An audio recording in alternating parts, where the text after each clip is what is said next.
Well, my fellow hair astronauts, hope you're doing well today. We are going to be talking about a topic as old as time itself, as old as hair has been deemed something desirable by the masses, by men and women alike. Today, we're going to be talking about the differences between different base types. And this right here is just kind of a starter guide. If you're looking to get into hair systems, if you're trying to figure out, man, should I try something new? And what you're going to encounter, this is the second app, what you're going to encounter if you're switching from one type to the other. So today what we'll do is we'll talk about skin bases, we'll talk about lace bases, we'll talk about poly bases, and we'll talk about how you go and switch in between different ones. So to start, we're going to start with a skin base. This right here is a skin base. This model right here specifically is the Eros from LaVivid. This right here has taken me literally around the world. I've worn probably a good 20 of those systems in my entire life, and they are always tried, true, and reliable. They're a 0.02 millimeter or 0.03 millimeter thickness base, which means that they're the thinnest thin skin on the market. And generally speaking, on the website, on LaVivid's website, they say that they last about 1 to 2 months. I've experienced nothing other than them lasting 3 to 4 months, if not longer. I've always had them for 3 to 4 months. The reason why they might last a little bit shorter time though than other poly units is naturally because they're so thin that if you're not very careful with when you take it on and off and things like that, you can potentially tear the base. But as long as you're careful, they can last a long time. So why would you want to get a skin base? What's the advantages to it? Well, number one, very natural scalp look is one of the big things. The second thing is it's very easy to adhere glue and tape to it, as well as to take off the adhesive residue. And it's more realistic than lace in most cases. However, sometimes lace can take the cake.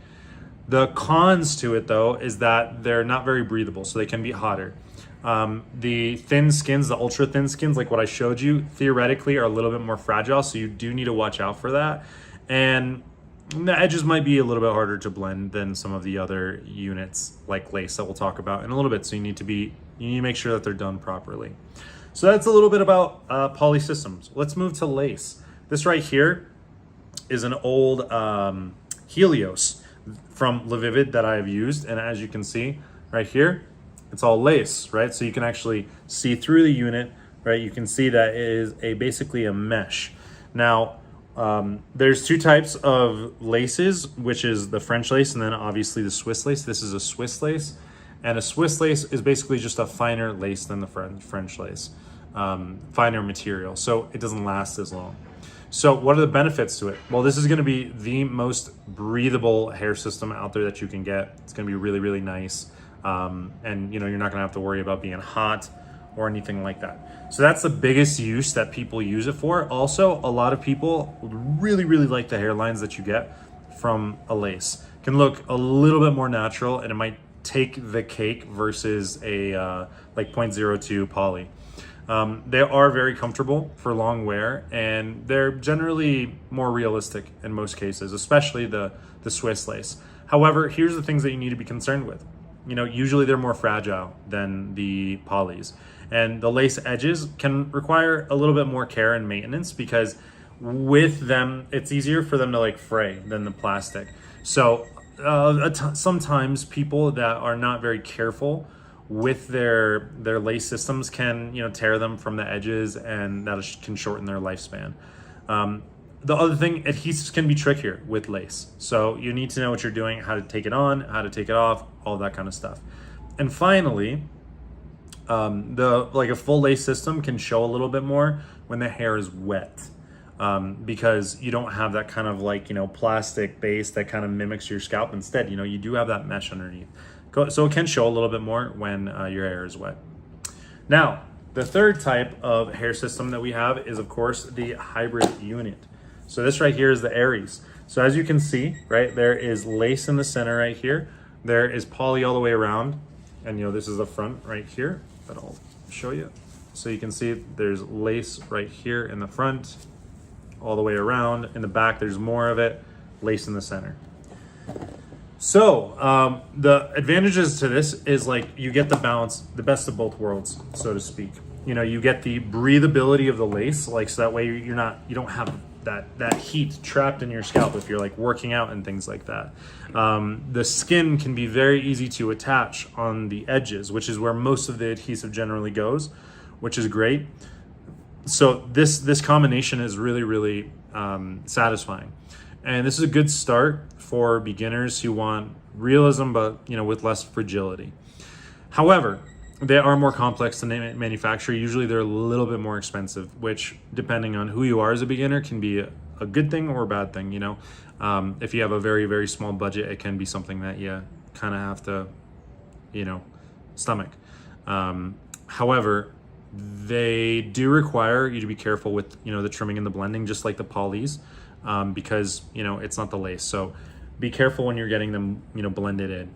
Now, with all of these, you know, the biggest difference that you're gonna have is going from like a poly to a lace. I think that's the hardest one, the transition that you can go.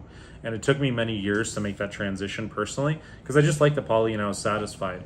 But personally, I've really grown into liking lace a lot these days.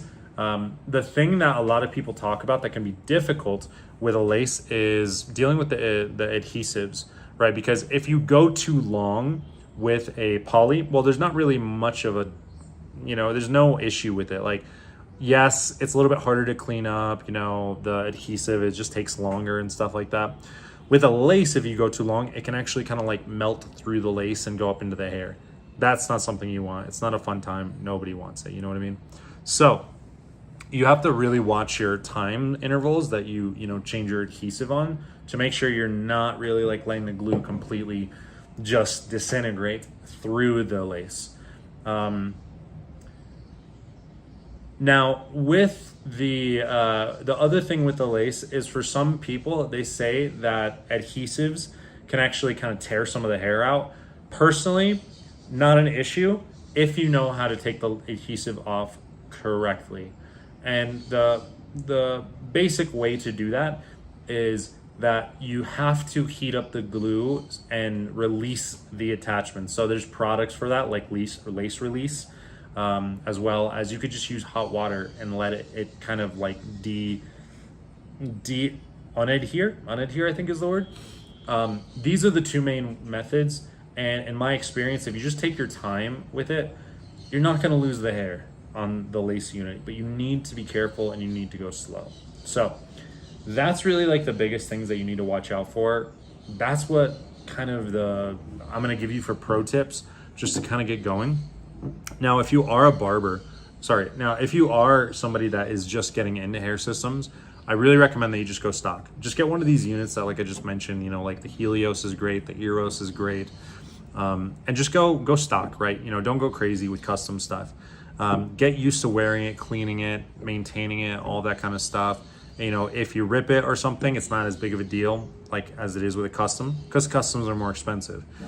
But you need to do that.